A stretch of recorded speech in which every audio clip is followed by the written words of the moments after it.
Hello students. तो आज जो हमारा टॉपिक है वो है प्रेपरेशन ऑफ लायोफोबिक कॉलॉइड्स। ठीक है, तो अगर हमने कोई लायोफोबिक सब्सटेंस से कोई कॉलॉइडल सिस्टम बनाना है तो उसके लिए कौन कौन से मेथड्स हैं वो हमने स्टडी करने हैं।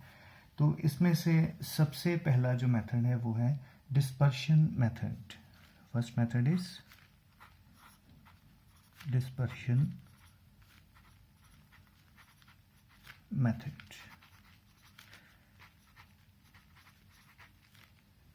ठीक है, तो डिस्पर्शन मेथड में क्या है, इसमें हम लेते हैं मैकेनिकल डिस्पर्शन। तो इसका फर्स्ट पार्ट जो है वो है मैकेनिकल डिस्पर्शन। तो मैकेनिकल डिस्पर्शन क्या है, देखिए, तो बेसिकली हमने क्या करना है, जो भी हमारे पास कोई सब्सटेंस है उस सब्सटेंस के पार्टिकल्स के साइज को हमने कॉलॉइडल रेंज में लेकर आना है। तो होपफुली सभी को याद होगा कि वो कॉलॉइडल रेंज का साइज क्या है। ठीक है, वो हम पहले पढ़ चुके हैं वो सारा।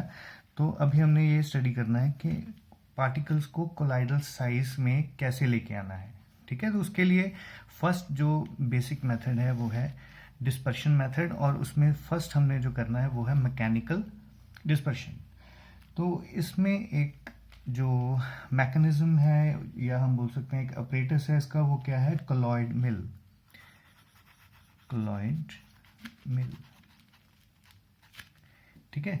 तो कॉलॉइड मिल में क्या होता है, इसमें दो ऐसे स्टील के व्हील्स होते हैं। ठीक है, तो ये इसका एक्सेस है। जो एक व्हील है वो सपोज वो क्लॉकवाइज घूम रहा है, तो जो दूसरा व्हील है वो एंटी क्लॉकवाइज चलेगा। ठीक है, इसके बीच जो इनका जो साइज है, जो स्पेस है इसके बीच में, जो डिस्टेंस है दोनों व्हील्स के बीच में, उसे हम एडजस्ट कर सकते हैं according to the size of the particles. तो हम क्या करते हैं, जिस भी सब्सटेंस का हमने कोलॉइडल सॉल्यूशन बनाना है, कोई कोलॉइडल सिस्टम डेवलप करना है, तो उस सब्सटेंस की हम स्लरी बनाते हैं, स्लरी वाटर में, और उस स्लरी को यहाँ से इन दो स्टील के व्हील्स में इंट्रोड्यूस करते हैं। ठीक है, तो उसमें क्या होगा, जो पार्टिकल्स हैं, बड़े पार्टिकल्स यहाँ पे आएंगे तो उनकी रोटेशन होगी। ठीक है, एक क्लॉकवाइज चल रहा है, एक एंटी क्लॉकवाइज चल रहा है, तो उससे क्या होगा, जो पार्टिकल्स हैं वो क्रश हो जाएंगे। क्रश होने के बाद उनका साइज जो है वो छोटा हो जाएगा और यहाँ से वो पार्टिकल सारे बाहर निकलेंगे। तो जो पार्टिकल्स का साइज होगा फिर वो किस रेंज में आ जाएगा, कॉलॉइडल रेंज में। ठीक है, तो it is same like flour mill. ठीक है, जो आटा पीसने वाली चक्की होती है, सेम उसी की तरह ही है ये। ठीक, तो इसे हम क्या बोलते हैं, कॉलॉइड मिल। तो सबसे इजीएस्ट और सबसे सिंपल मेथड है ये मैकेनिकल डिस्पर्शन। ठीक है, सेकंड जो मेथड है वो है इलेक्ट्रिकल डिस्पर्शन। तो सेकंड हमारा मेथड है इलेक्ट्रिकल डिस्पर्शन।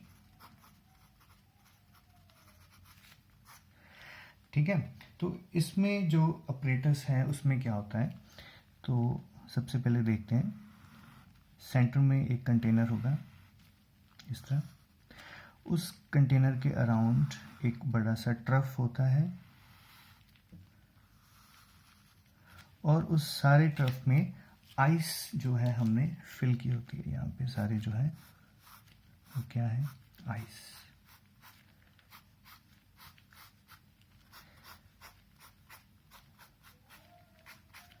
ठीक है, यहाँ पे क्या है, आइस है। ठीक है, तो इसमें हम वाटर फिल करते हैं, थोड़ा सा यहाँ पे वाटर है, क्योंकि जो प्योर वाटर है वो बैड कंडक्टर होता है इलेक्ट्रिसिटी का, तो इसलिए हम थोड़ा सा कोई भी अल्कली ऐड कर सकते हैं इसमें, KOH ऐड कर दिया या NaOH ऐड कर दिया, कोई भी, ताकि वाटर इलेक्ट्रिसिटी को कंडक्ट कर सके। ठीक है, तो ये इसका ऑपरेटस है। तो इसमें क्या होता है, जिस भी मेटल का हमने कोलॉइडल सिस्टम बनाना है या किसी भी मेटल को हमने उसे पार्टिकल्स को कोलॉइडल रेंज में लेके आना है, तो उसी मेटल की जो रॉड्स है उसे हम एज अ इलेक्ट्रोड यूज़ करते हैं इस तरह। ठीक है, सपोज हमने गोल्ड या प्लैटिनम या सिल्वर किसी का भी हमने अगर इनमें से कोलॉइडल सिस्टम बनाना है या कोलॉइडल सॉल्यूशन बनाना है, तो हम क्या करेंगे, जो भी रॉड्स हैं वो रॉड्स इन मेटल की लेंगे। तो सपोज हमने गोल्ड का कोलॉइडल सोल बनाना है, तो हम जो रॉड्स ले रहे हैं वो किस चीज़ की होंगी, हाँ यस, गोल्ड की।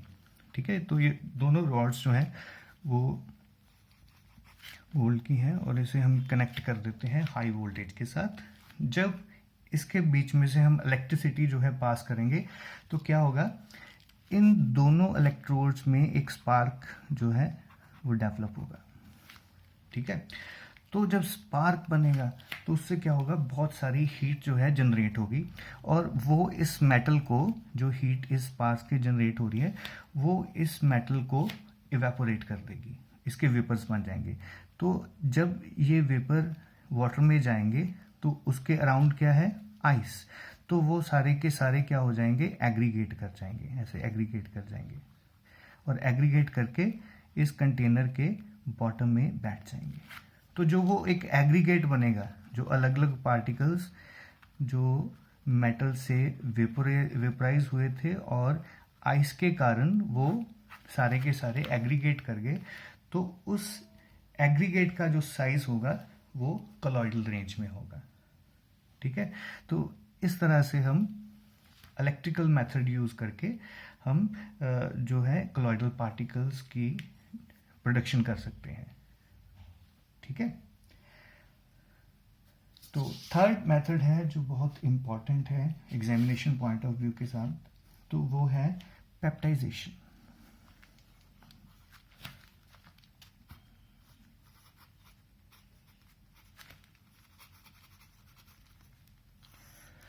Peptization क्या है? It is a process in which ionic solids tend to break up into particles of colloidal size when small amount of an electrolyte is added to them. The property of the electrolyte is that it must contain a common ion which is common to ionic solid. ठीक है, तो थोड़ी C complex चीज़ है, example से समझेंगे तो बड़े अच्छे से समझ आ जाएगा। तो हम एग्जाम्पल ले रहे हैं फेरिक हाइड्रोक्साइड की, FeOH होल थ्राइस। अगर फेरिक हाइड्रोक्साइड में, तो सपोज करिए ये इसका बड़ा सारा एक प्रेसिपिटेट है फेरिक हाइड्रोक्साइड का, तो अगर इसमें मैं फेरिक क्लोराइड ऐड कर रहा हूँ FeCl3, जो कि एक इलेक्ट्रोलाइट है, और इस इलेक्ट्रोलाइट की प्रॉपर्टी क्या है कि जो इसमें आयन है वो कॉमन है, दोनों तरफ आयरन है, प्रेसिपिटेट में भी आयरन है, इलेक्ट्रोलाइट में भी आयरन है। तो अगर मैं ferric chloride solution ferric hydroxide solution में ऐड करता हूँ तो क्या होता है, जो प्रेसिपिटेट है बड़ा सारा वो छोटे छोटे पार्टिकल्स में ब्रेक हो जाता है ऐसे, और इन सभी पार्टिकल का साइज कहाँ आ जाएगा, यस बिल्कुल सही, इन द कोलॉइडल रेंज। तो इस प्रोसेस को हम बोलते हैं प्रेसिपिटेशन, पेप्टाइजेशन। ठीक है, तो पेप्टाइजेशन क्या है, किसी भी आयनिक सॉलिड में जब हम कोई इलेक्ट्रोलाइट ऐड करते हैं और उस इलेक्ट्रोलाइट में कोई कॉमन आयन प्रेजेंट हो, तो क्या होता है, जो एक बड़ा प्रेसिपिटेट है आयनिक सॉलिड का वो छोटे छोटे पार्टिकल्स में ब्रेक हो जाता है और वो पार्टिकल्स का साइज जो है वो कोलॉइडल रेंज में होता है। तो इस प्रोसेस को बोलते हैं पेप्टाइजेशन। अब ये पेप्टाइजेशन होती कैसे है, कॉमन आयन का यहाँ पे रोल क्या है, क्यों हम ऐसा इलेक्ट्रोलाइट यूज कर रहे हैं जिसमें कोई ना कोई आयन कॉमन हो, इसकी जगह पे हम क्यों, मतलब हम यहाँ पे AlCl3 भी ले सकते थे, क्यों नहीं लिया, हमने सिर्फ फेरिक क्लोराइड ही क्यों यूज किया। तो उसके लिए हम इसे डायग्रामेटिकली समझेंगे। तो सपोज करिए ये एक बड़ा सा फेरिक हाइड्रोक्साइड का एक प्रेसिपिटेट है, तो इसमें ऐसे पार्टिकल्स हैं और जो आपस में एग्रीगेट हुए हुए हैं। ठीक है, ये पार्टिकल्स आपस में एग्रीगेट हो रखे हैं और उन्होंने एक बड़ा जो है प्रेसिपिटेट बना दिया, किस चीज़ का, फेरिक हाइड्रोक्साइड का। अभी इसमें हमने ऐड किया फेरिक क्लोराइड। फेरिक क्लोराइड हमें बेसिकली क्या प्रोवाइड कर रहा है, ferric ions, Fe3 positive ions. तो अभी देखिए क्या हो रहा है, बड़ी इंटरेस्टिंग चीज़ है। तो जो फेरिक आयंस हैं इनकी प्रॉपर्टी है प्रेफरेंशियल एड्सॉर्प्शन। ठीक है, जो फेरिक हाइड्रोक्साइड के पार्टिकल्स थे जो इस बड़े सारे प्रेसिपिटेट में थे, इसके around Fe3 positive ions adsorb हो जाते हैं इस तरह से।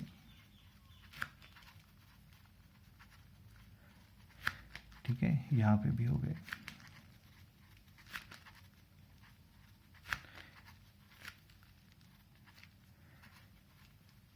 ठीक है, इन सभी पे क्या हुआ, Fe3 पॉजिटिव आयंस एड्सॉर्ब हो गए।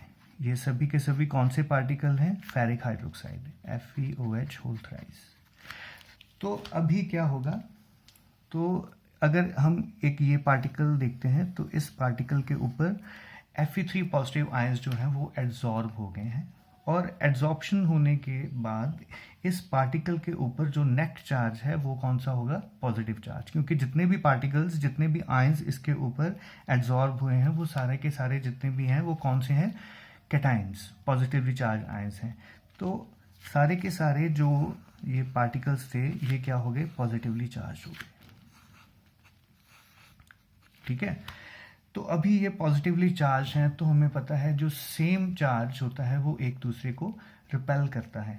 तो ये क्या होगा, इन दोनों में रिपल्शन शुरू हो जाएगी, ये इसे रिपेल करेगा, ये इसे रिपेल करेगा, तो वो उससे वो एक दूसरे से दूर दूर जाना शुरू हो जाएंगे। तो एक वो प्रेसिपिटेट की फॉर्म में नहीं रह पाएंगे और अलग अलग होकर एक अलग अलग पार्टिकल्स की फॉर्म में आ जाएंगे, और उन पार्टिकल का जो साइज होगा वो किस रेंज में होगा, कोलॉइडल रेंज में। ठीक है, यहाँ पे एक चीज़ मैं आपको समझाना चाहता हूँ जो बहुत इंपॉर्टेंट है। कोलॉइडल सिस्टम जो है